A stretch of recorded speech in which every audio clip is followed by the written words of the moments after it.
Welcome to the History of Simple Things, where we delve into the fascinating history behind the little things that shape our world.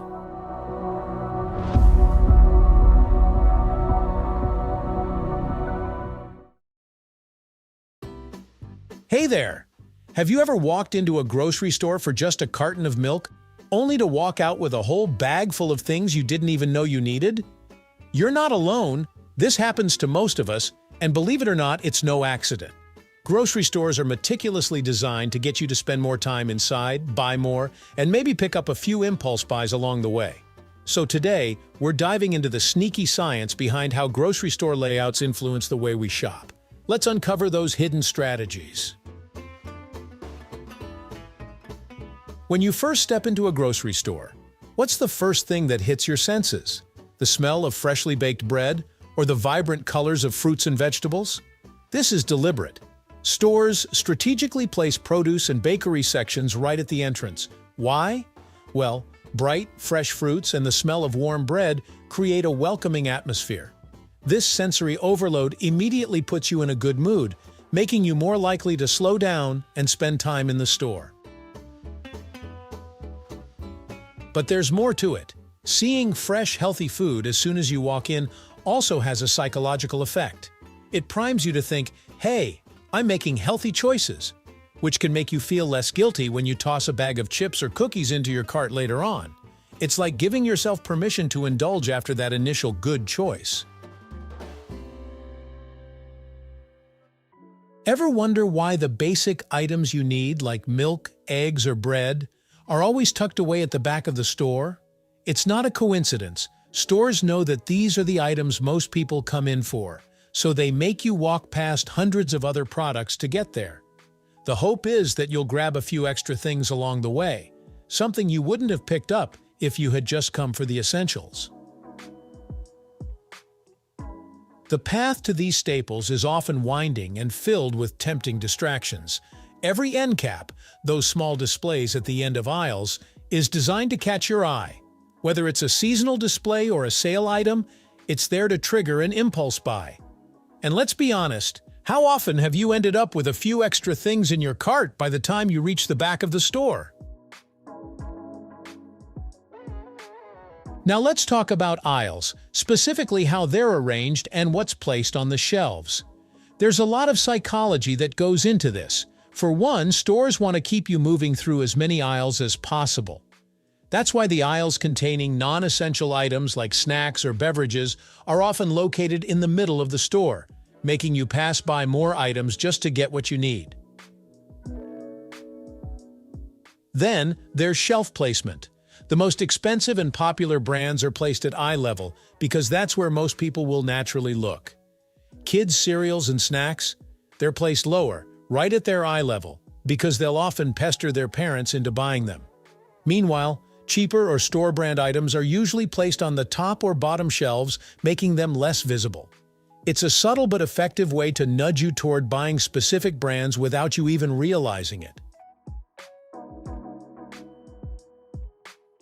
Have you ever noticed that grocery stores often flow in a specific direction, usually counterclockwise? This isn't random either.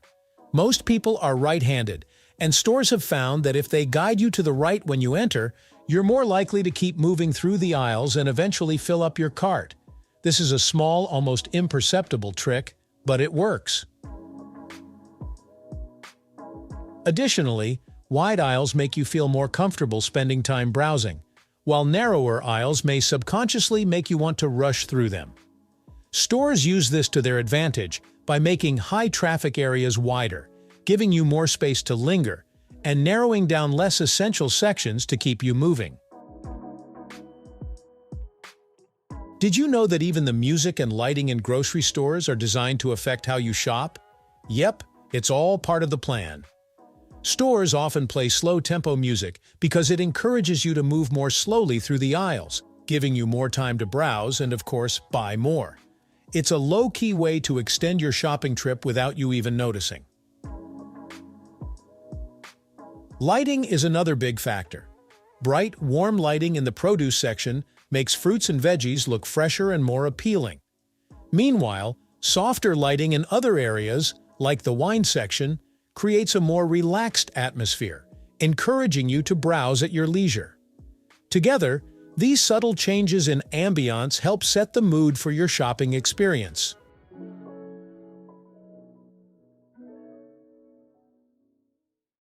All right, let's talk about the final stretch, the checkout line.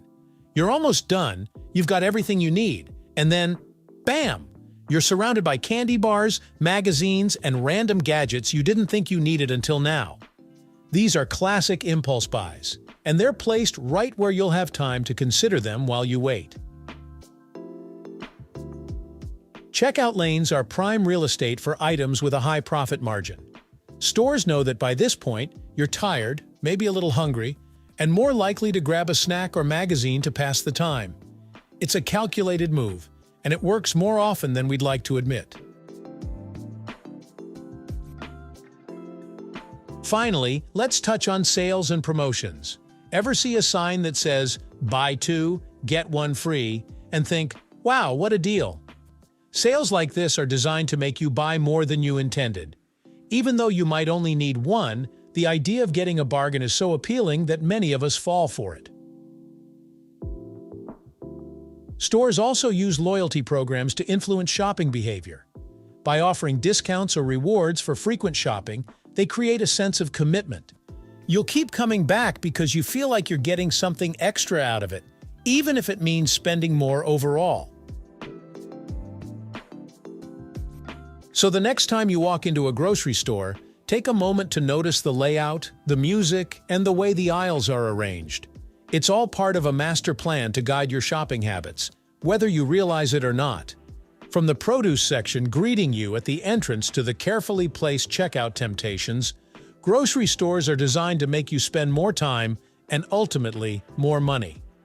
Now that you know some of the tricks, maybe you'll be able to outsmart them, or at least be more aware of what's going on.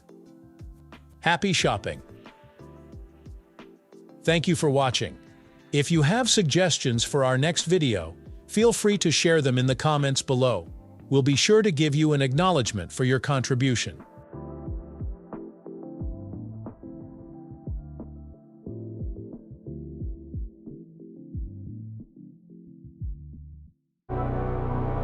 Thank you for joining us on this journey through the history of simple things. Don't forget to like, subscribe, and stay tuned for more stories woven through the smallest details.